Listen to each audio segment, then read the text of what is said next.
Ben, so many people love this film. They were laughing so loud in the theater, so congratulations. Thank you. So tell me, how did this film get developed? Well, Melissa had the idea for the character. She did a sketch at the Groundlings a long time ago called Michelle Darnell. And so, yeah, 13 years later, we make the movie. Only 13. Yeah, just 13, 14 years later. So how was it directing so many amazing, funny, and powerful women? From the main cast to Kathy Bates to all of those Darnell darlings. It was a delight. People have said, oh, was it tricky because there's so many people in the scenes? And every single person obviously is different, but everybody was in, I feel like I got lucky. I feel like everybody on the movie, from, all the people you mentioned to Pete Dinklage, everybody, Timothy Simons, everyone was in a great mood. So it was a really fun process for sure.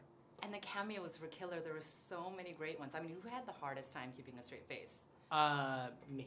I ruined constant takes. Once in a while, Kristen Bell would have a hard time keeping a straight face, but in general, the problem child was this guy. I like it. I like it a lot. And the movie, okay, so it has so many fun, raunchy moments to it, right? But there's also a lot of heart. Was it hard finding that balance?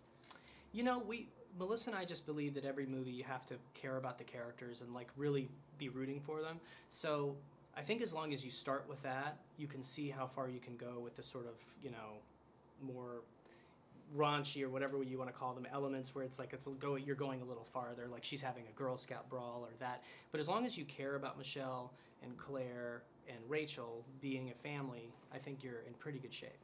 And the movie, there are so many fun elements to it, right? But what I really love is that the idea that you wrote and you directed it and your wife stars in it. I mean, this is your baby, pretty much. The whole thing is your baby. Yeah. Do you have like a favorite moment in it? Oh boy, I love so many moments of it. I think the brawl scene with the Girl Scouts is really fun and funny. I love the apology scene where Michelle apologizes to Claire. That might be my favorite scene in the movie. So let's talk a little bit about, I don't know. I mean, Melissa's considered one of the best comedians on TV today. How is it directing her again? You guys have worked together extensively, so it must be fun to kind of join forces again on screen. Super fun. I mean, as long as people will let us do it is as long as I want to do it. It's just it's such a delight. So it was just as much fun as the first time, if not even more so. So as many times as we're allowed to do it is as many times as we're going to do it. And talk to me about some of the secondary characters. Well, you've got Pete Dinklage as the sort of villain of the movie. He was wonderful to work with. He's so funny, too.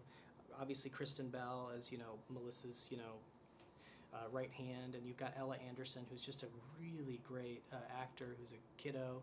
And Kathy Bates. Whenever you can have Kathy Bates in a movie, I'll take it. She's amazing and just a legend and a delightful person. Tyler Labine as Claire's love interest was fantastic and funny. Timothy Simons, Cedric Yarborough. I mean, you've got Cecily Strong in there. It was just a kind of a. I had too many. I had too many options. Too many. What is it? An embarrassment of riches. Yeah. And this movie turned out wonderfully. How do you like it? I love it. I love it, and I hope people love it too. Yeah.